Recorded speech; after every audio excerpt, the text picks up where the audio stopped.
Welcome to another episode of the Tom Schimmer Podcast. Happy Monday, everyone. Happy Teacher Appreciation Week. I'll have more on that in a moment. I hope everyone had a great weekend. There is just something about the calendar turning to May, isn't there? It hits different, as the kids say. For some of you, summer vacation begins at the end of this month. Try not to let it show too much on your faces. You know what? Forget that. Let it show. I, for one, am so sick of teachers being shamed for looking forward to their vacation time. Seems to be the only profession in our society not allowed to look forward to time off. So you know what? If there's ever a time where teachers can look forward to vacation time, it was last spring and this spring. So as far as I'm concerned, let it rip. Thanks for listening in again this week, of course, and as always, a big welcome to any new listeners joining in for the first time. Your listening and following the podcast is really appreciated, and if you enjoy the podcast, please feel free to spread the word on social media or with your colleagues. Today, my guest is Natalie Vardabasso. She is the Instructional Design Lead at Calgary Academy, and she's also the host of the EduCrush Podcast, so we dig into both her work and her podcast. In Assessment Corner this week, I'm going to talk about the importance of knowing your assessment purpose and why it really does set everything else up throughout the assessment cycle. So that's today's plan. Let's get to it.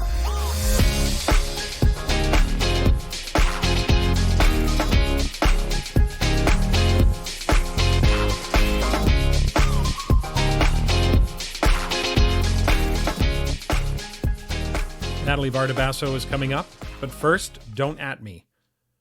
And you won't, because this is Teacher Appreciation Week. Now, why do we need Teacher Appreciation Week or appreciations in general? Why do we need to recognize the good qualities of someone or a group of people? Because too often, those good qualities are taken for granted. Now, my friend Andrea, yes, the same Andrea who nudged me to start this podcast last July, is the appreciator of our tight circle of friends. At many of our social gatherings, she is the one to initiate the appreciations, especially on someone's birthday or a special occasion. We all spend a few moments telling one individual, how much we appreciate them. We don't do it all the time, but it happens often enough. And yes, many of us groan performatively, but honestly, it's a wonderful thing to do because it lets that person know how much they matter to you, that you see them, and that you don't take them for granted. Honestly, I love the fact that Andrea pushes us to do that. It makes me feel a lot closer to my friends. But, of course, do it early in the evening because after too many beverages, things can get a little loose, if you know what I mean. But seriously, I actually think it builds a stronger connection amongst a group of friends or, colleagues or whatever the circle might be.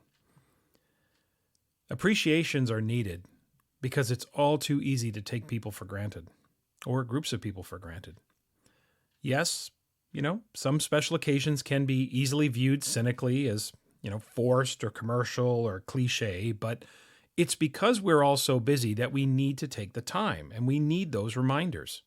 Look, if you're telling your significant other, for example, how special they are 364 days a year, then go ahead and scoff at Valentine's Day. You can be that person that says, I don't need society to tell me blah, blah, blah. I get it. And you're probably right. But unless you're one of those 364 days a year people, then just buy the card. Buy the flowers, buy the chocolate, buy the dinner, do something special. Just go with it. It will, no matter how cliche or forced, it will still make that person feel special. Should society appreciate teachers every single day? Absolutely. Does it? Not even close. Teachers might be the most taken for granted profession in our society. I have no data to back that up, and of course, many outside the profession would likely dismiss that claim as self-indulgent, but we know if anything can be blamed on the schools, and teachers specifically, it will be, because teachers and schools are easy targets. There is this assertion by many in society that the schools are failing our kids. That assertion is, how do we defend that? How do we refute that? How are we supposed to disprove that? Should we take a control group of 5-year-olds and not educate them for 13 years and then compare the results at the end to prove the system didn't fail? Well, there is a lot of work to be done in our school system, and I'm not suggesting it's anything close to perfect. We know that there's much to be done around building more culturally responsive and inclusive experiences for all learners. This is the time to appreciate the people who are truly the unsung heroes of our society. I, for one, wish we didn't need Teacher Appreciation Week. My wish would be teachers felt appreciated and honored every day, but they're not. So it's important to take the time to show our appreciation for those who've committed their careers to serving and educating other people's children. Now, I am, at my core, a teacher. Always have been, always will be. Now, that said, I haven't been a classroom teacher for a while now, so as you can hear, I sort of naturally bounce back and forth between we and teachers. So it's just something I have to try to navigate as I sort of talk about this appreciation, because I feel like I'm inside, but I'm not a classroom teacher, and it's just something I have to sort of, you'll hear me bounce back and forth. I also think it has to be said that so much of the dismissiveness teachers feel from portions of society has a lot to do with the fact that teaching is a predominantly female profession. 68% of all teachers in Canada are women. It's 84% at the elementary level and 59% at the secondary level. Now, in the United States, 76% of all teachers are female. It's 89% at the elementary level and 64% at the secondary level. So are we really just all going to sit here and pretend that society's patronizing attitude toward teachers is coincidental? That it has nothing to do with the fact that the profession itself is disproportionately female? Yeah, sure. Tell me another fairy tale. Now, you've all heard the expression, those who can do, those who can't teach. What a ridiculous, incredibly dismissive and disrespectful expression that is. As though teaching someone to read, to write, to think, to create, to investigate is just automatic. If it's so easy, come and teach for one day. Just one day. Come and teach for a whole day. I'll set the over-under at 90 minutes before you start calling for your mommy. Now, here's the deal. Teaching is a tough job. But there are a lot of tough jobs in our society. But in some ways, the fact that every single person in society has firsthand knowledge of what it's like to go to school is part of the problem. And teachers don't even really claim that it's the toughest job. Being a lawyer is tough. Being an accountant is tough. Being an entrepreneur is tough. But so is being a teacher. Lawyers bring work home. Entrepreneurs work sometimes around the clock. Accountants work long hours. So do teachers. Teaching is a profession like any other profession, and it deserves to be seen on par with every other profession in society. But you see, most people associate school with being a child or being a teenager.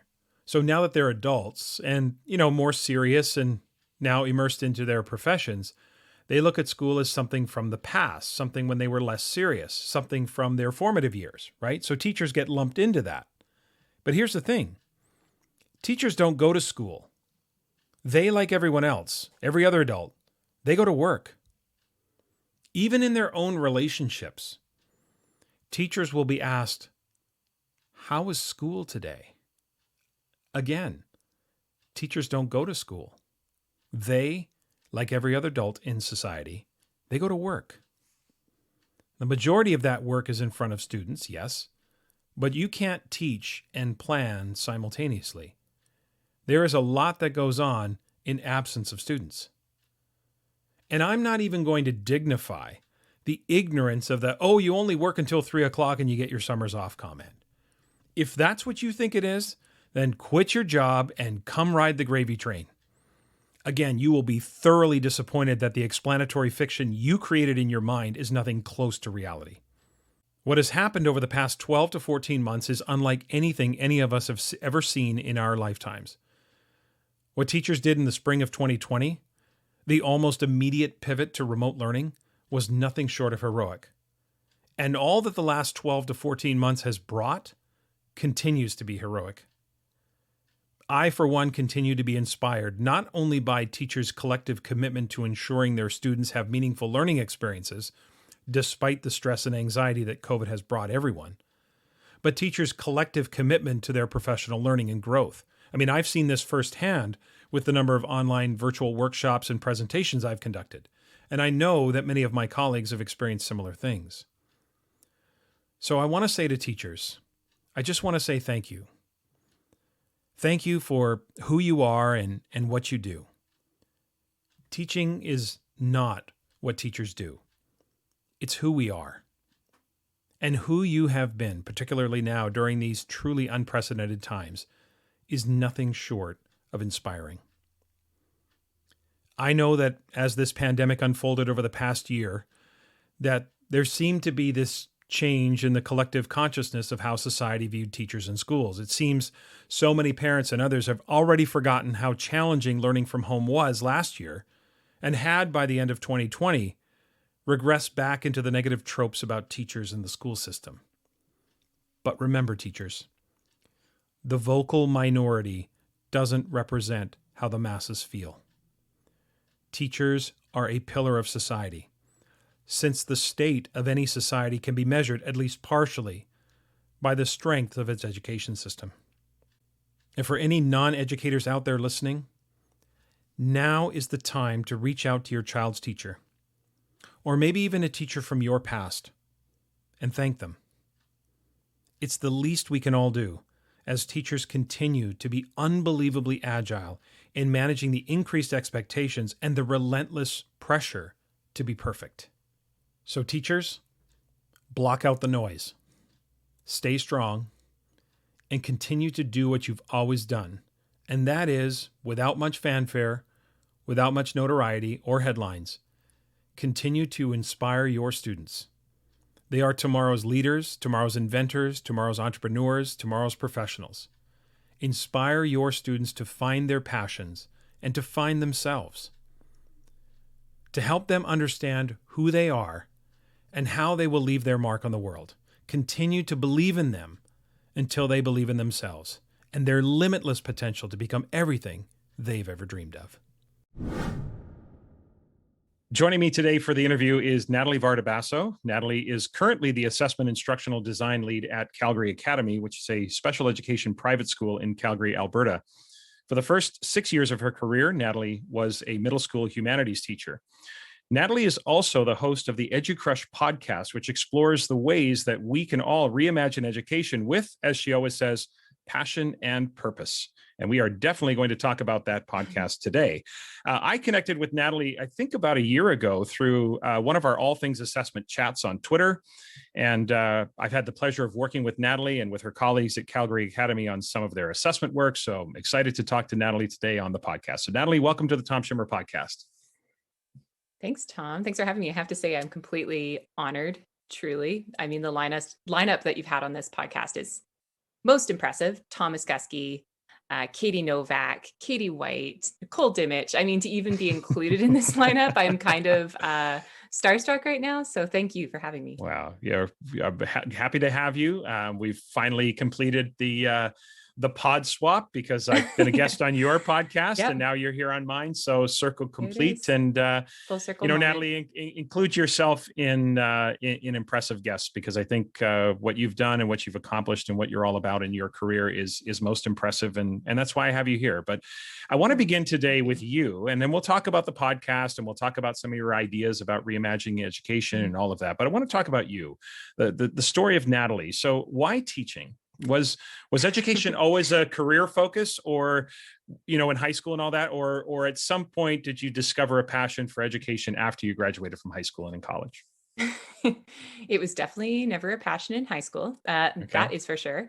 Mm-hmm. I actually, going back all the way to my K-12 experience, my dad was my principal in high school. Oh, And with a wow. last name like Vardabasso, you can't exactly hide. It's not like, oh, Smith. And I'm like, oh, it's a different Smith. Sorry, we're not related. So I Hmm. felt like very early on, because he was quite this prolific educator and leader, people Hmm. were pressuring me to be like, oh, you're for sure going to be a teacher, just like your dad. You'll be so good at it. And I have a very stubborn part to my personality. So very early on, I was like, I will never be a teacher. That is not going to happen over my dead body. I am going to be a pop star. I was like, what is the most polar opposite thing I could do? So I went that route for quite a while. Hmm. I went to musical theater school, did performing arts in Vancouver, and then realized, can't really do a whole lot with that. And so I went back to school and got a literature degree.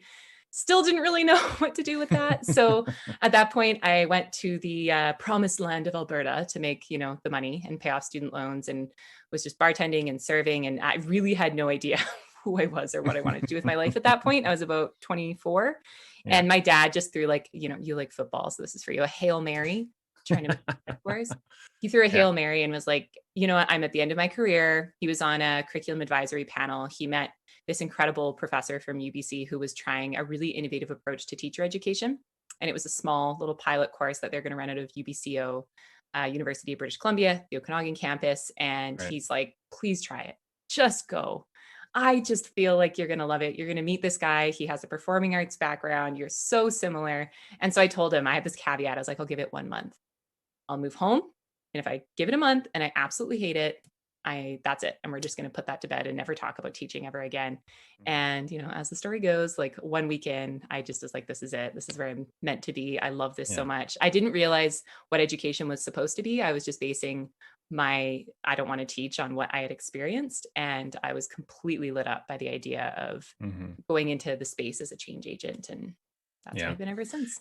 It's always interesting when, growing up, how we tend to look at what our parents are doing and almost automatically kind of say, no, not doing that. I'm Yeah. going to do the opposite. And part of that is forging your own identity, right? Right. And Yeah. yeah, and That's finding nicer your than way. saying I'm stubborn. Yeah. Thank Well, you. we I think part of growing up is figuring out who you are in absence of the shadow of your parents and Mhm. family and all of that. So I want to ask you about your experience as Yeah. a teacher so far.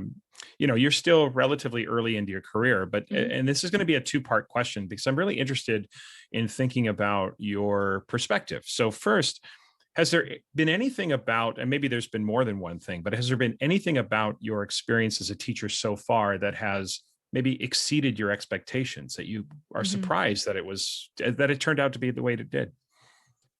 Um, I think my eyes were pretty wide open going into it because I grew up with a dad who was an educator. So Hmm. I knew that it would be insane hours. I knew I'd be taking work home with me. I knew it would kind of dominate my life.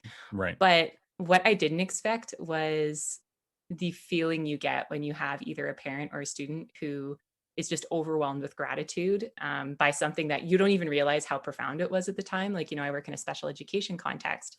So there is nothing quite like the moment of sitting in a parent teacher interview and the parent across the table, you're showing them evidence of something their kid wrote, and their kid's Mhm. never written anything before. They could hardly get 2 words on the paper, and they're crying and they're thanking you. Like, that is something I think is so truly unique to education. I can't imagine there's something similar in different fields. That fulfillment you get from that is, Right.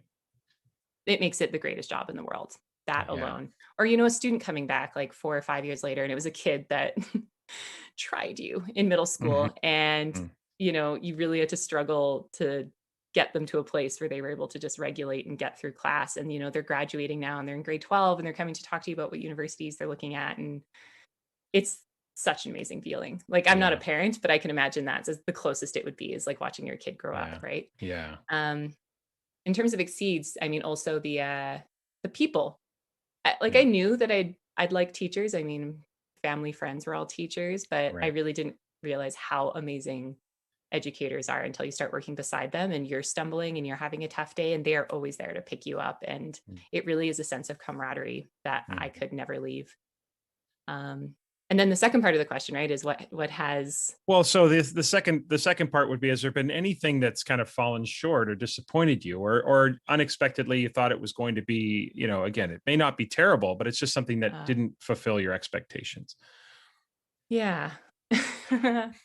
um I think I would say how pervasive the status quo has been a little bit disappointing. Obviously I went through what I knew was a bit of a different program, and he was very clear, like, I'm sending you out with this knowledge and this mindset, but he would ask constantly, how are you going to manage when that's not the reality? How are you going to manage? And I was like, of course, that's the reality. Everybody, we all feel the same. We're all talking about it in this program. Right. And then you get out into the real world, Mm-hmm. and the status quo isn't like something where people just don't want to change. And they're like, no, I want to use my textbook and my tests, and this is the way it should be. Like I said, teachers are incredible people. It's pervasive because just the workload is so high. There are so many complex demands on teachers. It's almost like the sad pervasiveness where everybody wants it. Everybody's talking about the education they wish they could be giving their students, but the reality of the job is making it impossible to get there. And I think that's been a really sad thing to feel, It to is experience. I was even someone who went into the classroom and I had these very blue sky ideas. And before you know it, I'm like printing out my multiple choice Scantrons and getting that textbook out. You're like, what just happened? Yeah. But sometimes that's just the reality. You're in a new grade, you're in a new content area, and you're drowning. That's that.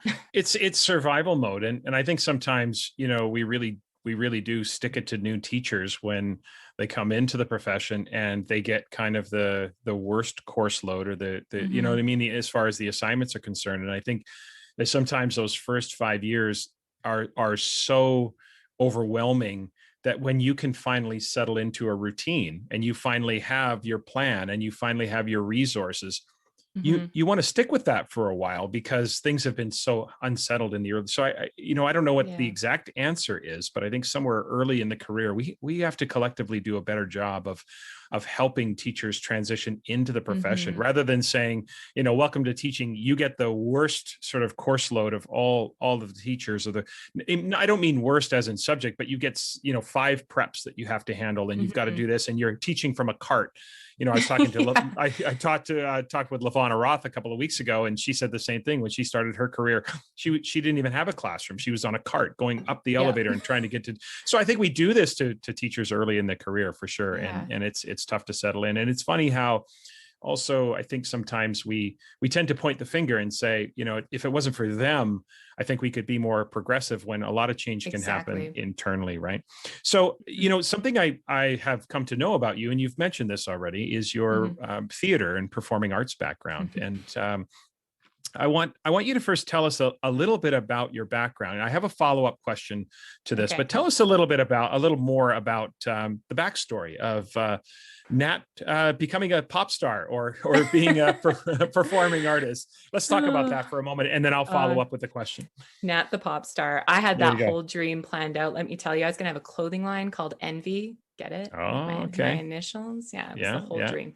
Anyways, but that my performing arts love really started. Like, I can't even name the age that it started. Just like my earliest memories were always me in front of my parents or their friends with like something resembling a microphone, probably like a hairbrush or whatever, performing, or like gathering all the neighborhood kids to put together dances to songs that we would force our parents to watch. I had the entire Spice Girls tour VHS memorized. And every time my parents had a dinner party, I'd be like, to the living room, right? Here we go. So it's just something that's a part of my soul, I think. But anyway, so I followed like a pretty normal trajectory for a lot of kids. I like started in dance, ballet, and then it expanded to like jazz and tap and lots of other forms. And then by about junior high, I was doing external training with like more classical acting and Shakespeare. And by high school, I was a full-blown theater nerd. Pride. I found it definitely was my community. That was the first time I'd had a sense of community. And again, broke my dad's heart many times throughout my life, I think, because he's an athlete. My mom's an athlete. They had me on sports teams, and I'd constantly have to miss practices and stuff because I'd be in shows and dances and plays, and eventually had to quit those altogether to make the jump. So by the time I graduated, I didn't really know what I wanted to do. And I was working at a grocery store. I was actually pretty content. I was like, oh, this is really peaceful. Like, beep. I could just daydream. And so I decided to join a studio that had just opened up in Vernon, BC, where I'm from. It was a couple that had met at Juilliard in New York, and they'd moved to Vernon, of all places. And they started an opera and musical theater studio. So I really started to amp up the voice and the more triple threat type of performance. And that kind of parlayed itself into, I got a scholarship from the Vernon Performing Arts Center to go pursue this outside of Vernon, my little bubble. And I got accepted to the Capilano Musical Theater program and did that for a few years. I actually didn't finish the diploma. I dropped out because I got to a point where I realized I loved performing so much, and the depth that you get to at a university level program is pretty exciting. But I felt more lost than I ever was before it even started. And I always thought that was such a key part of who I was. But I quickly realized that reading scripts and trying to step inside other people and focusing on that a lot, I hadn't taken any time to actually figure out who I was, what I valued, what I wanted, what I cared about. Was there a cause I wanted to like, I had no idea. Yeah. And so that caused me to leave. And now I just dance for fun, more or less. Nothing wrong with that. So here's my follow-up to, it's interesting because, as someone who was an athlete, I tried to get my daughter to play sports, and it didn't take, and she went she went down the road of dance. And I learned to love it. I learned to appreciate dance athletically. When I would watch dance, I came to watch it through the lens of an athlete, and I realized you start to realize how athletic dance can be, and how absolutely. I'm so glad you appreciate that. Thank you. I learned to I've watched a lot of dance, fifth position, jeté, pas de chat. I know all of these things. Look at you, come through. All right, so here's my question. Okay. How do you does your theater background play a role in you as an educator? Do you draw upon that background at times in your role now or in the past? And if you do, what role does it play? First of all, 100%, it impacts everything as an educator. I firmly believe that no education is ever wasted. So though it might have seemed like I went on this meandering path, I think I'm talking about my dad a lot in this interview. I feel like he explains that a lot. Like, I lost myself for a while, and then, I found my way back to academics, but I think it all informed everything that is who I am. So there's a few key lessons that I feel like I could touch on here. The first, in the theater space, you never begin the work until trust is established. And I mean, even someone you don't have a theater background, you've probably heard the like jokes about trust falls and like all the dorky things that, theater kids would do, but it's very intentional because you're putting yourself in this high risk situation of a public performance. And you have to have ultimate trust that the person beside you has done the work and memorized their lines and knows their cues. And you're not going to suddenly be stuck on stage with them, not knowing what to do. And you have to like scramble in front of all these people and figure it out. So trust is so important. And so you build it. And then throughout every production I've ever been a part of, you need to rebuild it when it's broken. Like, I've had many a circle time after a performance where things are falling apart. There's a fight within the cast, a breakup happened or something, and you have to quickly work through that as a group so that you can keep moving forward, because it is hard to pull off a performance. And so I bring that into everything I do in the classroom, and how to build a community and how to take community building very seriously. The second thing I'd say is a deeper understanding of behavior and understanding why people do the things they do. Because when you get to the higher levels of theater training, so when I got to university and you get into understanding different methods, like, the Stanislavski method, and it really becomes about motivation. Every single thing a character does in a story, in a show, in a movie, they're doing it for a good reason. You've actually talked about this on your podcast, the introspection bias. Right. So I sometimes find I'll hear a colleague talking about, oh, this kid's doing this to be annoying. They're just doing it to get attention.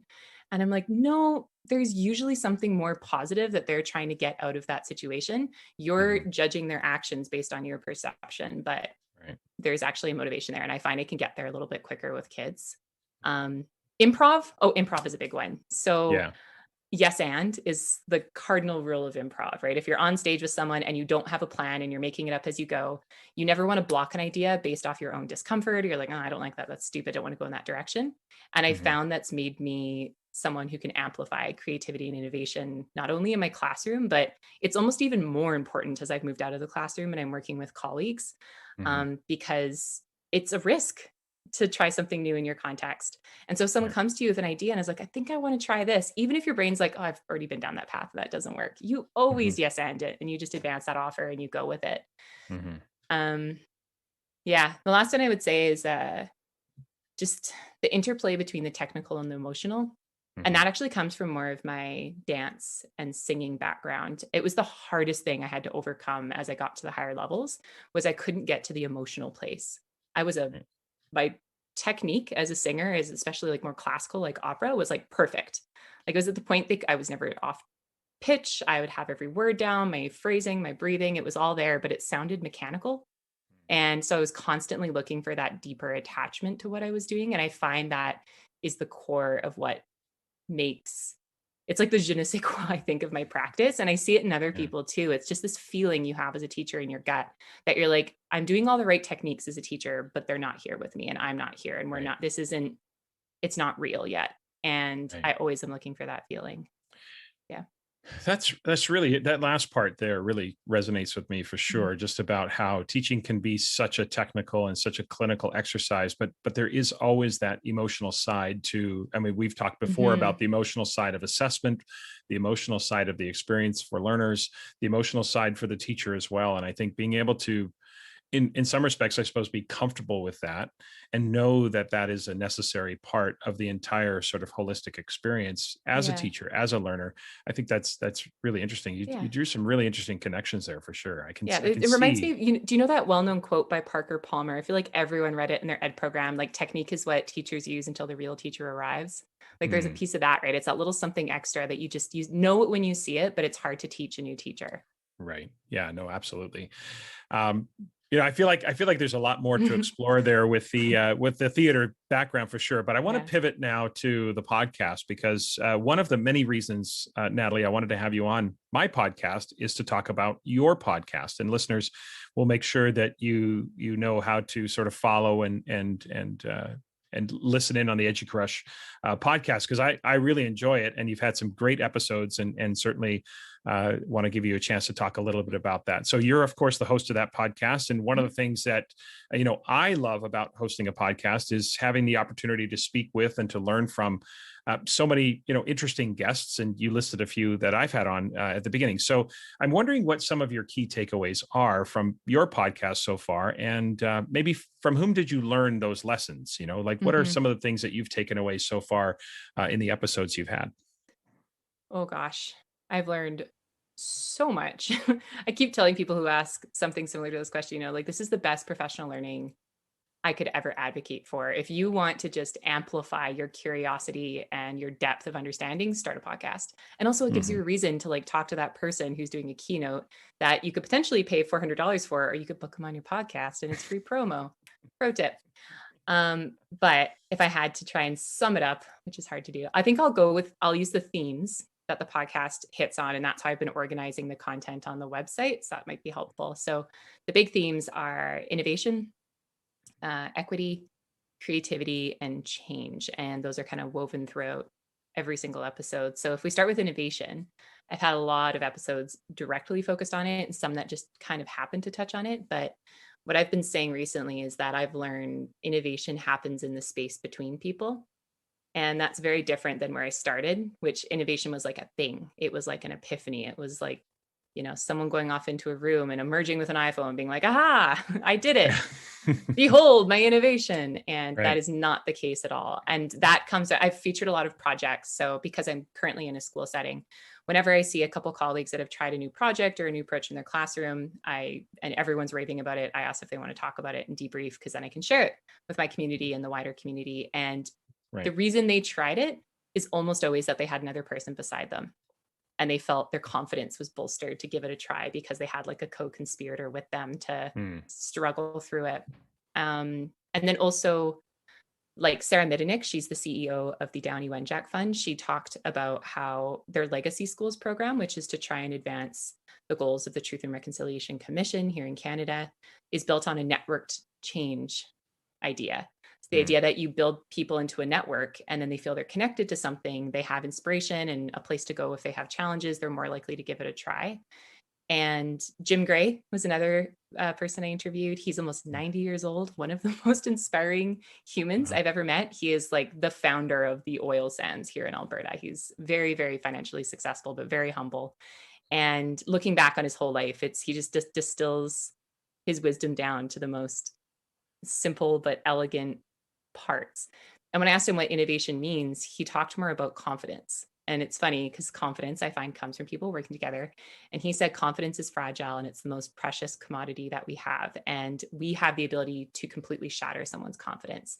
So it kind of goes back to the improv thing I was saying, where if someone comes forward with an idea and is like, I'd love to try this, that is where innovation happens in that moment right there. Because if you're someone who has a position of authority and you say, yeah, that's, we've tried that, that's not going to work, that person's probably not going to come forward again with an idea.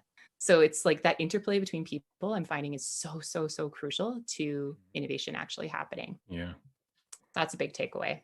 From the equity standpoint, that has been like when I launched the podcast, we were right in the heart of, the resurgence of the Black Lives Matter movement. We were all at home in quarantine. We had just watched the murder of George Floyd and all the protests. It was very heavily weighing on my mind. So I feel like it's just naturally come up in a lot of the interviews. And I'm finding that equity demands dialogue. And we're not very good at dialogue as a society. So if you want equity, I feel like that is the first thing to focus on. And the first interview that got me thinking about that was Pat Worthington. He's an HR specialist. And I talked about, how do you manage conflict? Because that's my biggest fear in the workplace. I don't know how to address it. I tend to always make things worse. I have a horrible call out game. I get triggered and I come in hot. So he talked a lot about, in those moments, it's so important to step back because we are very likely just firming down into our own assumptions and our own perspective. And we're not understanding the other person's like motivation and where they're coming from and what their intentions are. And it's so important to understand in those moments of conflict. And then talking to Jesse Thistle, the author of From the Ashes, which is a memoir about he's Métis, and it's about his time that he spent living on the streets, addicted to drugs, and how he worked himself out of that and is now a professor at York University. And he talked eloquently about everyone has a story, and it's our job as humans to get it right and to understand what that person's story is and to listen and to ask questions. And because we're now having this better understanding of equity, I realize that we have such little understanding of these other lived experiences if you're not a part of that privilege bubble. So dialogue is becoming really important to me. So many listeners you can hear. I mean, you have had just some wonderful guests on and some great deep conversations. So I've again, thoroughly enjoy it. And it's one of the reasons I wanted to have you on, is to just, to talk about some of the experiences you've had. The tagline or, the vision for the podcast is where we reimagine education, right? We crush it together with passion and purpose. So let me ask you this, given all of those inspiring guests that you've had, and many of the key takeaways, if you were asked to put it all together and actually think about it this way, how would you reimagine education right now? Well, how long do you have, Tom? Because we can have the extended version of the podcast at some point. First of all, every time I hear that phrase now, it's become almost like, when someone says a word again and again and again, and it almost starts to lose meaning. I think there's a word for that. I feel like that's like the phrase reimagine education right now. I'm hearing it everywhere. And it almost seems like it is just a throwaway now. It's like, oh, reimagine. You just think of new ways. Yay, check. You've reimagined education. Right. I almost wish I had chosen the phrase like rebuild. Like it's a little bit more active. It's a little bit more like doing something. But if I had to choose, let's rebuild right now. If we were to rebuild education. Okay. Well, the reimagining part, because yes, you do need a vision.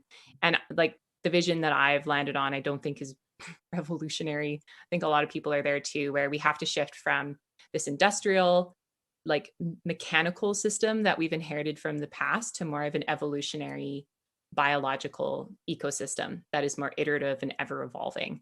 And that seems, it's like, yeah, sure. That seems legit. We need to do that. But I think that means challenging things that we've never really challenged. Like we have to really let go of the need for standardization. We have to really challenge allegiances to power. And we have to accept the beginnings of like a true education. And I'm an etymology nerd. So the root word of education is educare, comes from the Latin meaning to draw out, to lead out. And I think education is it's still very something that is done to people that go through school, as opposed to something people create for themselves. And so that's the high level, like that's the reimagining. But then it's like, I could stop there and it's like, cool. Then we really changed the game on that one. Like we need more creativity. We need less standardization. Wow. What a game changer.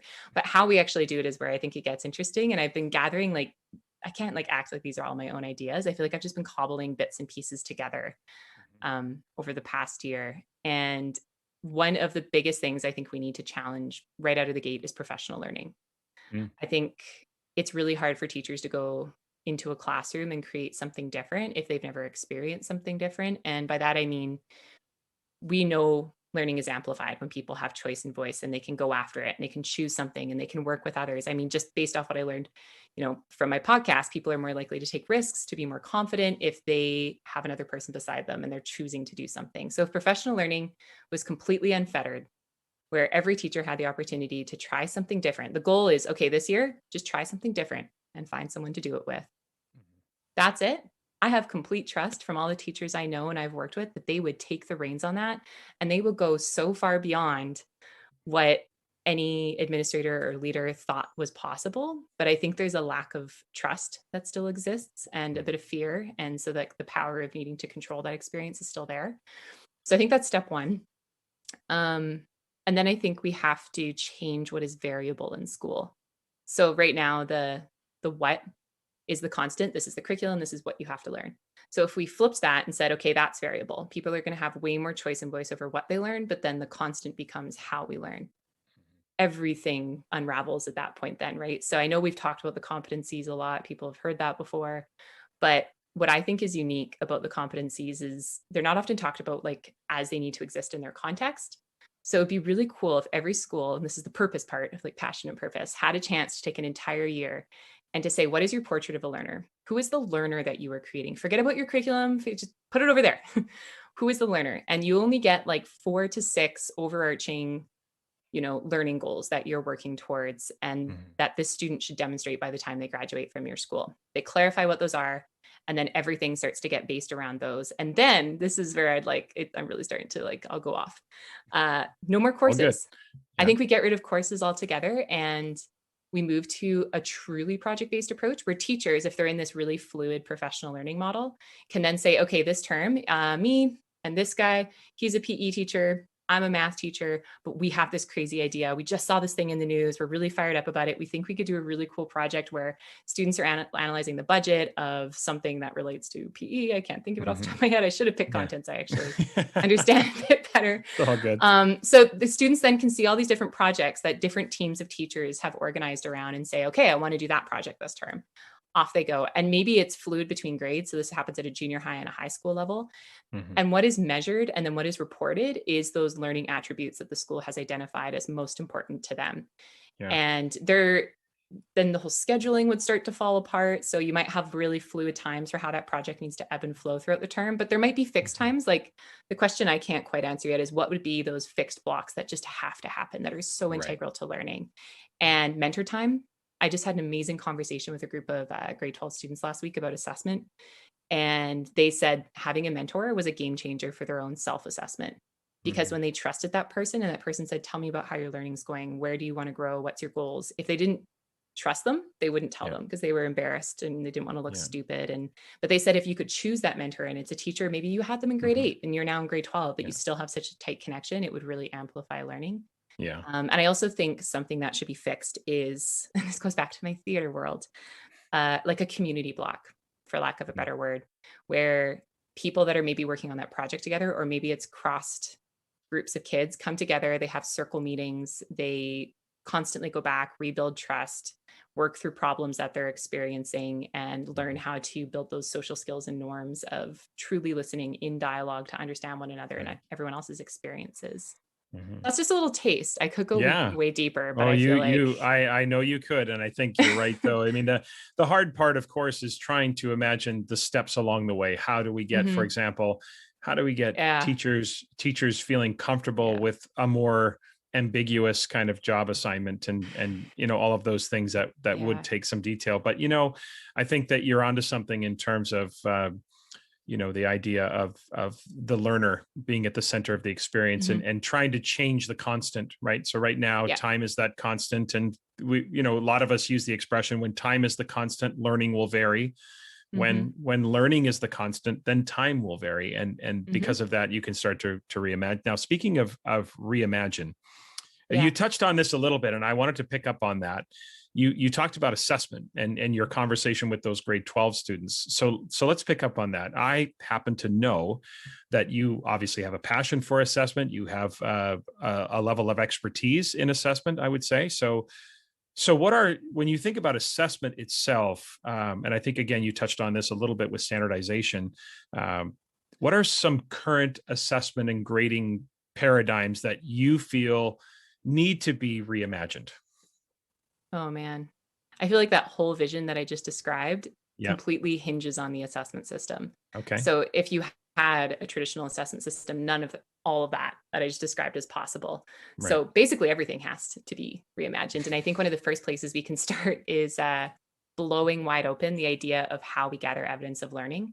Mm-hmm. I think there's a bit of a traditional allegiance to like the test, the quiz, those are more, objective.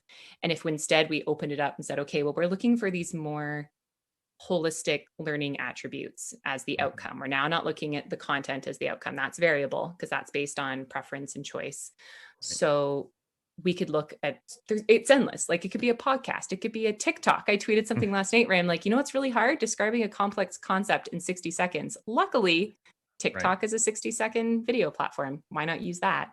So I think blowing open how we gather evidence, expanding our repertoire of evidence. Mm-hmm. And another piece is, because there's always a purpose for summative judgment, we have to report back to parents. Thus far, how are we doing? But I think empowering students in that process, I'm super excited about things I'm seeing on that front. So allowing them at the end of a project to co-create that summative judgment through dialogue, that's so important, with a teacher and with their peers would be really powerful. I'd love to see self-assessment explored a little bit more. From my experience, people still approach it as just recruiting students to mark their work once in a while. And I've done a deep dive over the past couple of years into self-regulated learning. And I think we all need a better understanding of what that means and how to align assessment opportunities at each phase of the cycle. Because as you know, it's a 3-phase cycle. You've got planning, you've got monitoring, you've got reflecting, and we're missing out those first two often, the planning and the monitoring. And being in a special ed context, that's everything. We have to chunk everything down to the smallest point and then check for understanding. Even at the beginning, do we understand what the task is? Let's all get that straight first. I would love to see others adopt that mindset. And just feedback. We've talked about this before. I feel like that is something that it's widely, I'm doing air quotes, understood.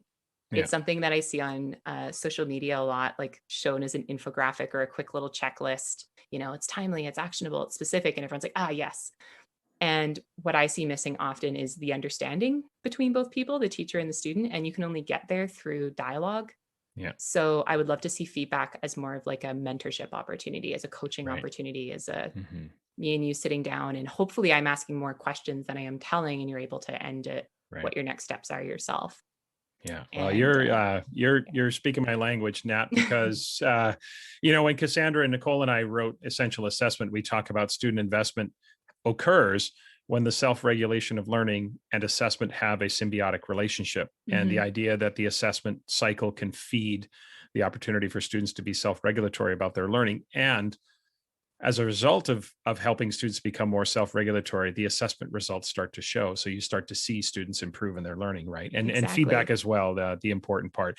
We definitely will have to continue our assessment exploration, maybe in an episode to come. But I want to finish. I want to take a bit of a tangent here because you recently tweeted something. So I'm going to give you a bit of a platform here, Nat, because you tweeted something that caught my attention. And I thought, when I saw the tweet, I thought, I want to ask Natalie more about that. And then I thought, well, I'm going to have her on the podcast, so I might as well ask her on the podcast. So I think it was about a week ago, or maybe a few days ago, you tweeted this. You said, quote, "The more powerful, successful, and happy a man becomes, the more people trust him. The more powerful, successful, and happy a woman becomes, the less people trust her. Of all the things this culture has taught me, I most want to unlearn this," end quote. So, Natalie, can you unpack that for us? Oh, yes. There's so much to unpack there. This is a pivot. Okay, let's go there. So I feel like I have to tell you a bit of the story behind how this the tweet came to be, because I use my Twitter truly as like my little idea dumping ground. I don't always have things totally fleshed out, but I'll have this spark of an idea and I'll leave it there so that I could go back in the future and hopefully turn it into a piece of writing. And I was reading 2 books at the same time, which I don't often do, but I was. One of them was Untamed by Glennon Doyle. And the other book is Think Again by Adam Grant. And as I was reading both of those parallel, this tweet popped into my brain because Glennon Doyle's book is a memoir, and it's very much a feminist memoir because she left her marriage after her husband had cheated on her. She discovered, realized she's a lesbian and, ended up in this very public relationship with a famous soccer player. And so it's her negotiating all of that and all of her addictions and her health issues and realizing how much was conditioned from the society that she was living in. And she talks a lot about, the lack of trust that you feel as a woman. So that's where that part came from. Okay. And then I'm reading Adam Grant's Think Again, which is about unlearning and the idea that we all have all these unconscious biases in our brain that we're just going through the world with that aren't serving us. And we have to actively rethink. And those 2 things came together for me because what I understand of systems of oppression, and we all know, we're living in a patriarchal system. It's no surprise to anybody. It's the history that we have brought along with us from the past. And though it's not as overt, just like racism, sexism has just mutated and evolved. So it's a little bit more nuanced than maybe it was in the 1950s. And my understanding of these systems is that there's 4 levels of oppression. There is the ideology, there is then the institutional level of oppression, then the interpersonal, and then the internalized. And the internalized is the part that has been plaguing me and keeping me up at night a little bit because I often feel like I want to go big and I want to fight the ideas and I want to fight the man. And usually that just ends up poorly for me. And so then I've been checking myself on the thoughts that I'm telling myself, like, especially as I've moved out of the classroom. That's a big shift for a teacher. Anyone who's done it, people look at you a little bit different. The trust is just a little bit different. Yeah. Trying to have a platform around something like assessment, which is already such an emotionally laden topic, is hard. And then you feel like, as a woman, is it harder because I'm a woman? And then you wonder if it's those thoughts that are actually causing you to feel that way. Because I'm thinking they don't trust me. If Tom comes to talk to my school, being a middle-aged white man, he's going to be better received than I am as a younger white woman. Is that me coming up with that? This is like our society conditioning me to feel that way? So I think that's where that tweet came from. Is it something that just really plagues me? And I wish I could condition my own brain to be more confident and get rid of the imposter syndrome sometimes. Well, listeners, I hope you recognize now why Natalie is on the podcast, why I've invited her here. Her podcast, her work in education, and she is simply a deep thinker. And I really, really appreciate hearing from you. And your tweets often catch my attention, and I want to know more about the story behind many of your tweets. And that's why that one caught my attention. And I wanted to give you an opportunity to kind of explore that. So I appreciate that, Natalie. It's a vulnerable place to be too, when you express yourself in that way. And I certainly appreciate that.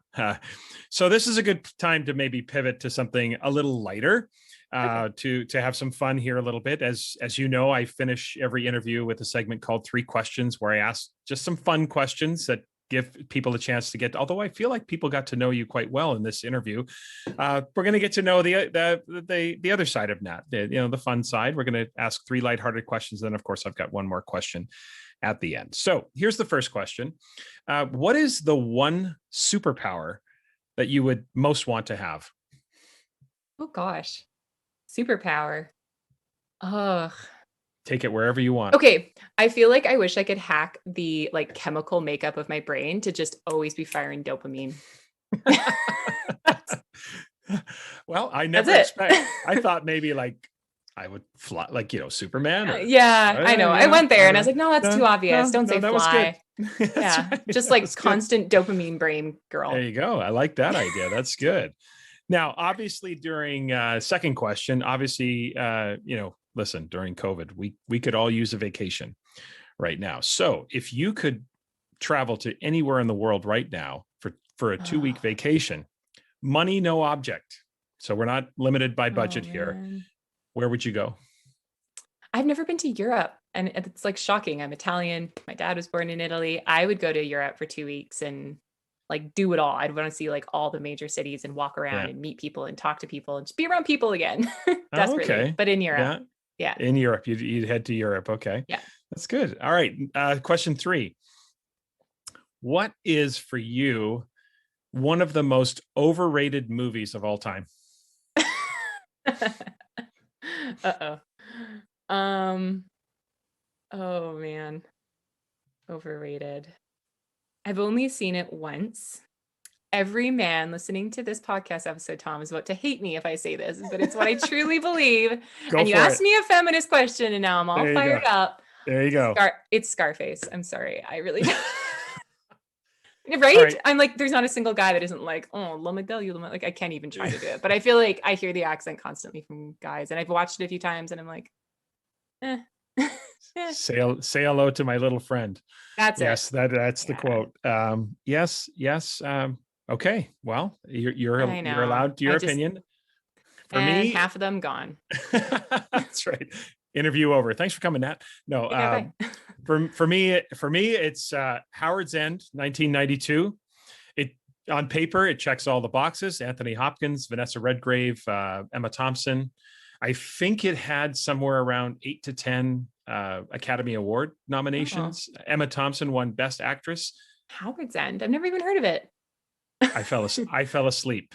Well, that's probably why. Yeah. I did not enjoy it. Totally overrated to me. 1992. So that would have been a little before your time, right? Oh, okay. In terms of I was movie, alive. Yes, I know that. But in terms I of was probably watching Care Bears for sure. Yeah. Exactly. That's what I'm talking about. All right. So one final question, Natalie. I've asked this of everyone I've interviewed. And really, it's a theme running through the podcast about success and happiness. So interested in your perspective on the question of success. So if a random person stopped you on the street right now and asked you the question, what's your definition of success? How would you answer them? Well, first of all, I have to say this is a great question to ask everybody, because as someone who was just part of a strategic planning task force, so a massive community of parents, students, teachers answering the question about where are we trying to get with our school? What does success look like? Everybody answers this question so different. They do. They do. I can see why you ask it. Yeah. Like I said, educator father. I feel like full circle. Let's just bring Papa Mo back into the mix here. The first book he ever bought me, and he's not really much of a reader, so this is a big deal for him, was The Element by the late Sir Ken Robinson. And that stuck with me very, very early on, this concept of finding your element. So that unique place where passion and aptitude align. And for me, that is like the heart of success. If you can find what that element is, you just completely come alive. You feel energized. And when you feel good, you naturally want to make other people feel good, and you want to support them and help them. It's like the idea of putting your oxygen mask on first, right? So for me, definition of success would be living in your element. Yeah. I love that. It's so many times. I love the idea of in your element, and therefore for others, you can bring a kind of a positivity and success and influence to other people. I love that. Completely. We are definitely going to have to do this again. I really enjoyed our time together, Nat. Listeners, you definitely should follow Natalie on Twitter. Her Twitter handle is @Natabasso. So it's NATABASSO. You follow her on Twitter. You can also follow the @EduCrush Pod. That's on Twitter and also on Instagram. You can follow both of those as well. And also the website, www.educrush.com is the website for the podcast. Natalie, any other platforms to share? Nope. I'm mostly on Twitter, as Tom pointed out. I tweet a lot. So absolutely. You can find me there. And definitely a good follow. You definitely put out some thoughtful tweets that get me thinking and get others thinking for sure. And I see some of the responses to that. So Natalie, this was a lot of fun today. Thanks so much for being here. Thanks, Tom. In Assessment Corner this week, I want to talk a little bit about assessment purpose. Now, this past week, I found myself continually going back to purpose in so many of the Zoom trainings that I was conducting. I kept answering questions, what was the purpose of the assessment? Or, I know it depends on the purpose of the assessment. So it really was front and center for so many of the online trainings I was doing. A purpose, in many ways, is a first among equals when it comes to the essential assessment tenets, because it does set the stage for so many subsequent decisions.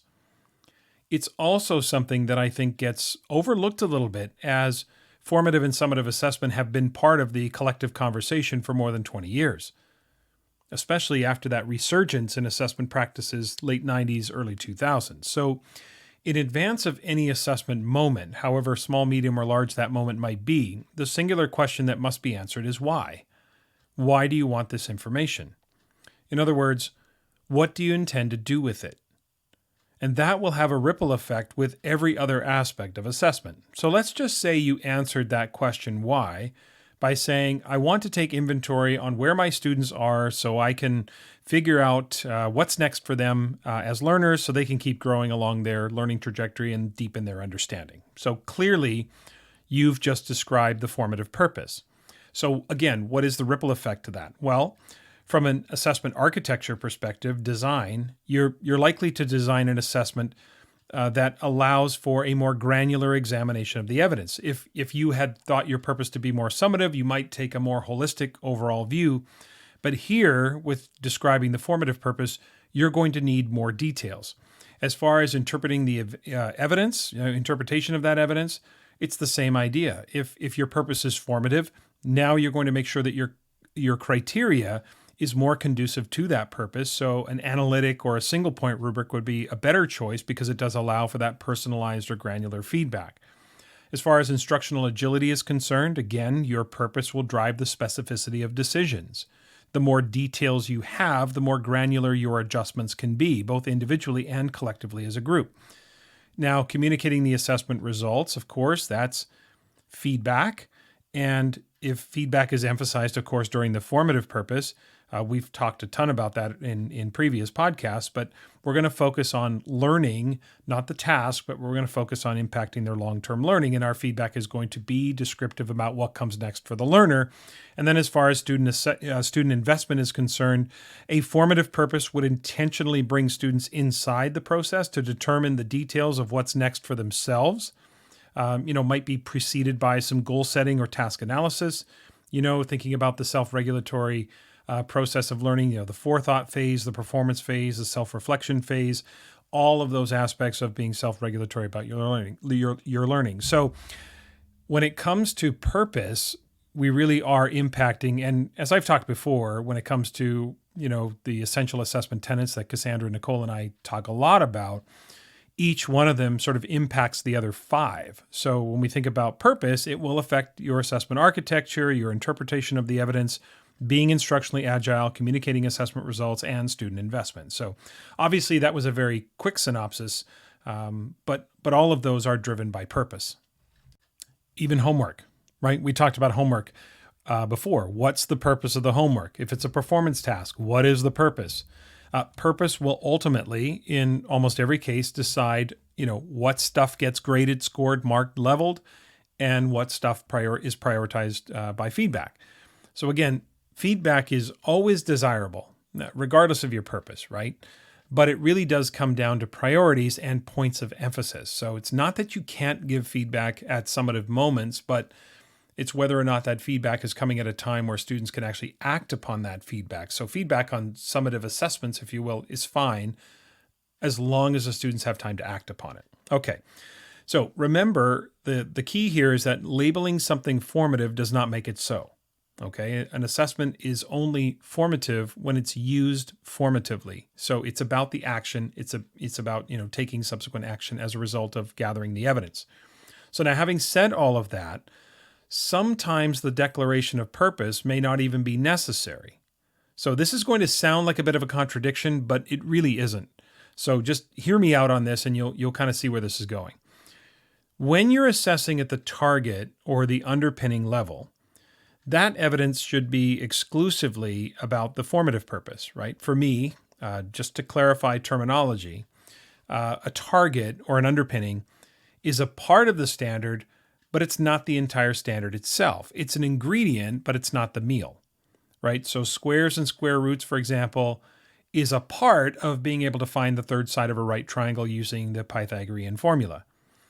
Definitions of, for example, capitalism, communism, socialism, etc., those are a part, but not entirely, about my ability to analyze the political tension, for example, of the 20th century. I'd have to know what those terms mean, but that's just one ingredient.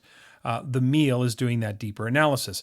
I can identify 10 common, or 12 or whatever literary devices. That's fine, but that doesn't necessarily mean that I've produced a narrative with an intricate plot or interesting characters or something like that, right? So I can have 2 cups of flour, but I don't have chocolate chip cookies. I need the flour, but there are more ingredients necessary to make the meal. So when I think of targets and underpinnings, I think of the ingredients. When I think of standards or outcomes, I think of or competencies, I think of the meal. So when students are not demonstrating the full extent of the standard, the full depth and breadth of the standard, then formatively using the emerging evidence seems to be the only option really. Otherwise, to allow students to accrue partial credit for meeting the standard when they haven't actually performed the totality of the standard would seem to be the opposite of rigor, right? So here we get a little bit picky, but for me, partially meeting the standard is not demonstrating part of the standard. Like we would never say, well, at least you have eggs and flour, so I'm going to give you partial credit for making cookies. That's the difference between a learning progression and a rubric. And we've talked about this before a while back when I talked about rubrics in the fall. Students will get partial credit for meeting the standard when they demonstrate the totality of the standards at a partial level. In other words, they still have to make the cookies. Okay? Then we might decide, based on our criteria, that their cookies are partial or developing or whatever labels we've used on our rubrics. It's the demonstrations that are leveled. The learning progressions are not leveled, so to speak, as far as the scoring is concerned. That's about increasing cognitive complexity. Learning progressions are not rubrics and grading scales. And grading scales and rubrics are not learning progressions. Okay, now, here's where it's going to sound like a little bit of a contradiction, but I assure you that it's not. When assessing at the standard level, the full depth and breadth of the learning goal, if they're making the cookies, then just assess. There really isn't a need to pre-label the purpose. Now, of course, you'll have a purpose in mind, but you can be a little bit more nimble with it, right? And we talked about this when discussing reassessment back in the fall as well. So let's go through a couple of scenarios and sort of see how this can play out.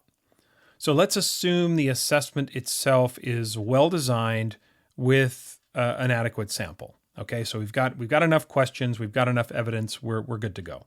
So the first scenario is where a teacher is going to assess at the standard level, but pre-labels that experience formative, right? So the purpose would be to use it for feedback, and then we're going to have, subsequent to the feedback, we're going to have another assessment, and that's going to be used summatively. Okay, so in the first instance, for example, you'd have a teacher who has 30 assessments, 30 students in the class, just keep it an easy round number, 30 students in the class, they all take the assessment, teacher provides feedback, maybe there's some peer assessment going on, maybe there's some self-assessment going on, those details not really important for this description, there's some feedback, some growing, 2 days later, 3 days later, etc., we have another assessment, and the teacher goes through those again. Okay, so that's 30 the first time, 30 the second time, and that's 60 in total. Now, what if the teacher decided that they were going to try a different sequence? And rather than pre-labeling something formative, they just assessed the standard. So there's 30 assessments. For those students who show competence, proficiency, etc., they're at the sort of proficient, competent level with the standard, then they use that evidence summatively to verify the degree to which the student has met the learning goals. Now, for those students who have not met it, if they are falling short of the expectation, we use that very same evidence formatively, provide feedback, provide more learning opportunities. Again, there's nothing stopping you from doing that with the first group as well, but this would be more essential for those who have fallen short, and therefore you would reassess days later. Now, hypothetically, you could have a scenario where 30 students take the first assessment and you gather the evidence on those 30 students. And let's just say 15 of them, meet the goal at either a competent or an exemplary level. And let's just say none of them sort of choose the reassessment route. Maybe they just want to go extend in a different area, whatever. But 15 require the reassessment, right? So that's 30 the first time, 15 the second time, and now you have 45 instead of 60. Now, there are a tremendous number of details that have to be, asked and all of that. I don't want to get into the minutia of that. But I just want you to see that when you're assessing at the standard level, at the competency level, at the full depth and breadth of the outcome level, when you're doing that, then there is no need to pre-label it. You might have an idea in mind that this is a formative practice, but summative isn't always an event, okay? So you can have this opportunity to reduce the workload, but it really doesn't come at the expense of the student experience, right? It actually, in some ways, could be an enhancement, right? Because they might be thinking to themselves, like, why do I have to do this again?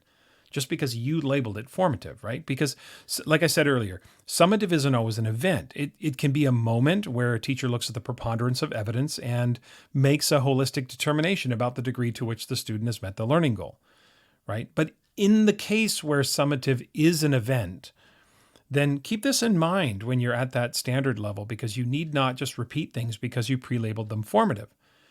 For example, this might actually help you with students who ask the question, is this a formative or a summative assessment, Mr. Shimmer? And my answer to that could be, well, it depends. If you show me you're proficient and, you show me that you've reached the level of learning that we're targeting right now, then we're good.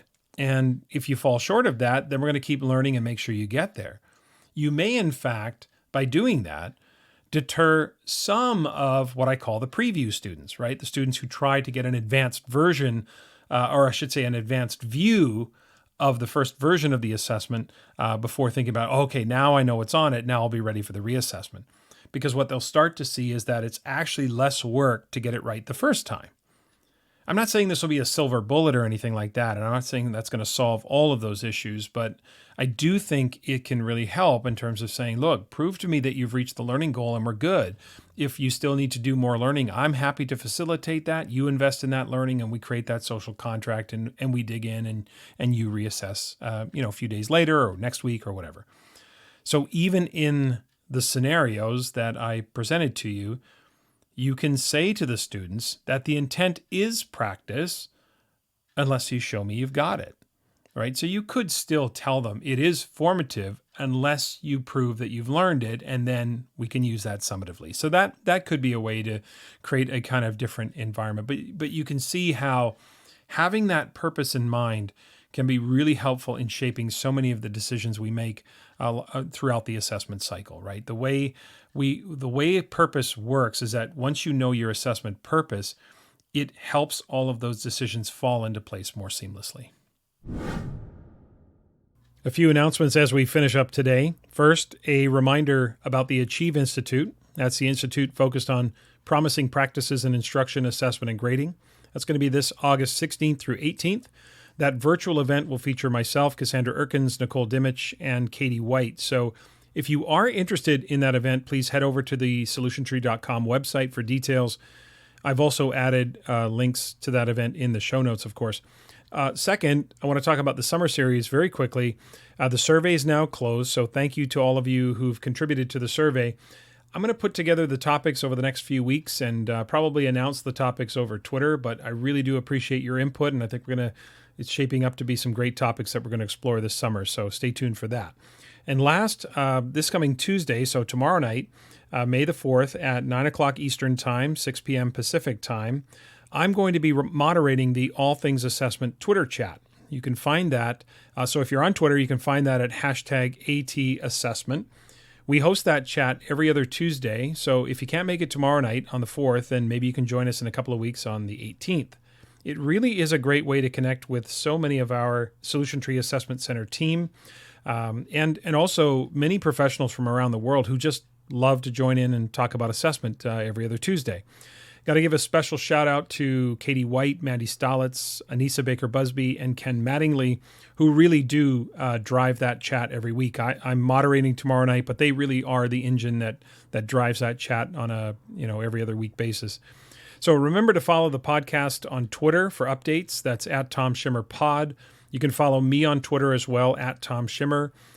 Shimmer Education on Facebook, Tom Shimmer Podcast on Instagram, and don't forget about the YouTube channel as well. Just posted the video interview with Alexa Schmidt from back in March, so that's posted now on the YouTube channel as well. You can also, of course, email your questions for Assessment Corner or any other suggestions you have about the podcast to tomshimmerpod@gmail.com.